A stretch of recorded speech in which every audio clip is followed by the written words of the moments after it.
Ey'ndabeni esikhulumayo njengoba ngike ngasho nje ezinye zisixwayisa kakhulu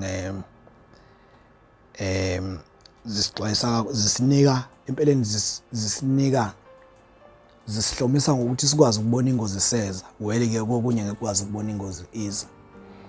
Kunodaba nje esisazolibhala kahle nizolithola lapha ku-Facebook.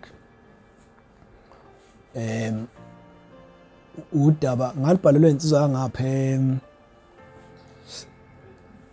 ngala ngase Standerton ayikude ne-Standerton.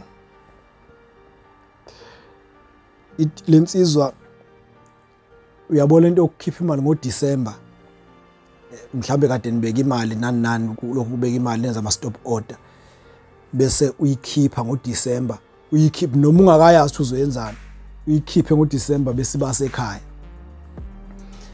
Lo mfo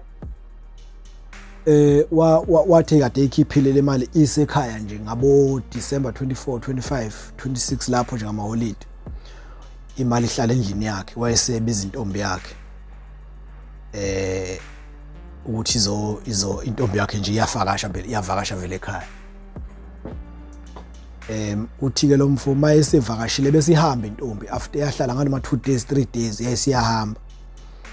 Uma isihambile intombi ebese kweqa usuku ngazi noma usuku olodwa noma ezimbili engayicheck nje imali engayinaki nje imali ngoba vele wayengeza ukuyisebenzisa, bese kuthi emva kwensuku nje ngathi imali lodwa noma ezimbili bese eyoyicheck imali le ayibeke khona bese kuthola lithi ayikho. Sazi noma kwaku 13,000 or 14 bese ithola ukuthi ayikho leyo mali ebese eqala it was 18,000 uthi bese eqala ethola ukuthi ayikho imali bese ecabanga ukuthi ngabe ubani uthathele imali, yabo ecabanga nje ukuthi ngabe ubani uthathele imali bese ethi mayixoxe ekhaya sexoxela nje abafowabo mama wakhe ekhaya nje njengoba ku December ethi yazi khona imali yami engayiboni ubuyibeke phi nayi bengiyibeke la endlini kanje and akekho umuntu ongenangenile la endlini ngaphandle kama kade kukhona mama wengane futhi naye lokho ehamba ekuthanga. Uyazi ukuthi mawuxoxa into ukhona abantu ba commenta ngendlela engafani nala usungasekho sebe comment ungasekho.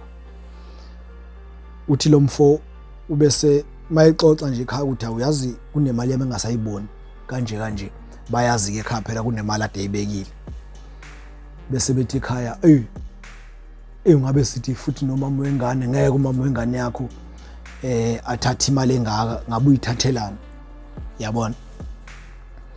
So uthi lo mfo ekhaya ke bese beba nento ukuthi maye ngekho mayisethola bethi abantu intombi lethathele imali uhlukane nje imbono, yazi maye khona umuntu noma engekho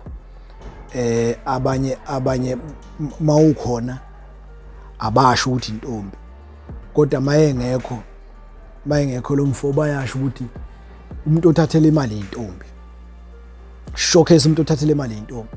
So bazobagcina ke uthi kwathi ngomhla ka 27 December base bethatha isinqumo sokuthi abaye kumuntu la ekhaya nje kwathi hayi abaye umuntu ngoba yena lo mfolo olahlekelwe imali wayesesola umfowabo, wayesesola nje umfowabo angazi noba imsolelani umfowabo ngoba mayisechaza umfowabo kodwa nje uthi ngathi mangibuka la ekhaya ngavele ngabona umuntu ongathathele imali umfowethu akaze angene kodwa la endlini.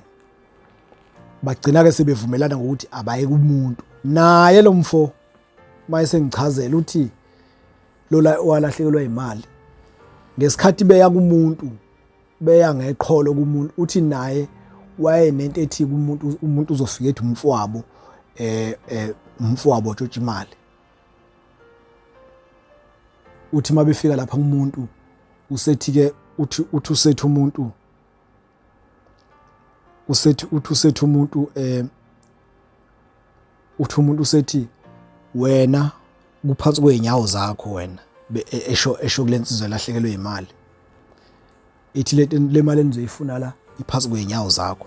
Inyanga ke mayisho njalo ithi imali mawulahlekelwe into bese ithi kuphansi kweinyawo zakho, isuke isho ukuthi ingane yakho noma umuntu osondelene naye noma intombi yakho noma kodwa nje inyanga mayikhuluma ngokuthi into iphansi kweinyawo zakho isuke ichaza ukuthi umuntu wakho othathe leyo mali noma umuntu osondelene naye.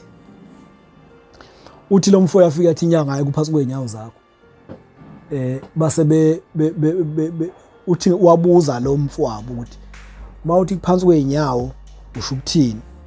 Isithi inyanga ke kade unobani endlini wena, ubani adulala naye endlini, isho kumfowabo, isho kulensizwa lelihlekelwe imali. Ithi nje ubulahlekelwa imali kade unobani endlini, umuntu othatha imali ilo kade lokhu uhleli naye endlini. Kusho ukuthi ngamanye amazwi imali inyanga umthandazi lo uthi imali ithathwe intombi. Uma sebebuya ngoba phela umuntu onothando nomuntu ongenalo uthanda kufana, uma sebebuya sekufanele beshe ekhaya ukuthi sihambe kanjani. Avele ngeze ekhaya lo olahlekelwe imali, avele ngeze ekhaya ayihambele indlela zakhe, azabuya ngakusasa nakhona ntambama, ezebuya ngakusasa ntambama. Base bembuza, angithi useshilo lo mncane ukuthi hayi inyanga ithe imali ithathwe umuntu obehlala nobhuti, shuthi ithathwe intombi. Uma bembuza lo mdala ntambama ukuthi nihambe kanjani ngomthandazi, usethi ke naye umthandazi angimzwanga mina ukuthi uthini. Angithi yazi ukuthi umthandazi ucacisile, uthi lona angimzwanga umthandazi ukuthi uthini. Udaba ke luthe malahamba wagcina insizwa le isihlangana nentombi, ngoba wayibuza intombi, yathi intombi hawu kodwa abasibanibani ubona ukuthi mina sengathatha imali. Wabona futhi na ukuthi intombi ngempela ayithatha ngemali, kodwa kwahamba isikhathi wagcina lo mfo olahlekelwe imali sehlangene nentombi yakhe, sebengasezwani nabantu bala ekhaya. Esehlangene nentombi yakhe sebengasezwani nabantu bala ekhaya. Lapho kwagcina ngoba lo mfo nentombi yakhe bagcina behlanganisa indaba ukuthi beyobulala umthandazi, behlanganisa indaba ukuthi beyobulala umthandazi ngoba kusho ukuthi lento ayishoyo uyabasukela. Sizazolibhala kahle lelo daba la ku Facebook, kodwa engifisa ukudlulisa ngakho yabo mawusuke umuntu wesilisa, khona enye into nje engiyaye ngiyikhuluma, mawusuke umuntu wesilisa uthanda umuntu wesifazane, ukuthi noma kufanele umdiscipline umuntu wesifazane. Kunensizwa nje la ngaphandle ezithi mayithanda intombi, uthola ukuthi namaphutha amaningi intombi, amanye wawo intombi amaphutha ewenzayo mhlambe awukuthi nje uyitshene ukuthi lalela uyazi ukuthi lokhu nalokhu akwenziwa lokhu bese kuyeka, kodwa uthola ukuthi uyayithanda umuntu intombi yakhe, usaba ngisho ukuyitshena khona lokho okuncane azothi maye kusho bese kuyeka intombi. Thola ukuthi intombi iwilling ukuthi phela ayinakile yona, yazi ayinayo inkinga yokuyiyeka lezo zinto. Uthola ukuthi uyisaba ngaleyo ndlela. Uma usaba umuntu wesifazane ngaleyo ndlela ugcina sewenza njengayo lensizwa le, ngoba uma umuntu wakho mayetshotshwa imali, intombi yakho mayetshotshwa imali, khona nje insizwa ngathi ngihamba nayo emotweni yavele yenza ivoice note, ngihamba nje nayo imoto yavele yenza ivoice note, kanti ihlisa omunye usisi ngiyibonile imhlisa kwase kuzongena mina, yavele yenza ivoice note yathi yabo lento ukuthi mangushiya la emotweni bese usesha imali izosihlukanisa, nakuba imali encane le engiyibona ingasekho manje, ngithi ngifuna ukunika nangumfana khona umfana ihlangana naye kade washila imoto. Ithi ngifuna ukunika lo mfana manje ngiphikitha imali kade ngiyibona kadila sekunele kwangena wena la emotweni, njoba usuyehlile le mali ayisekho. Yathi mayisiqeda ukwenza ivoice note lensizwa ngiyixhawulela nje ukuthi idiscipline umuntu emthandayo akasobuye ephinde lo muntu etshotshwa imali la.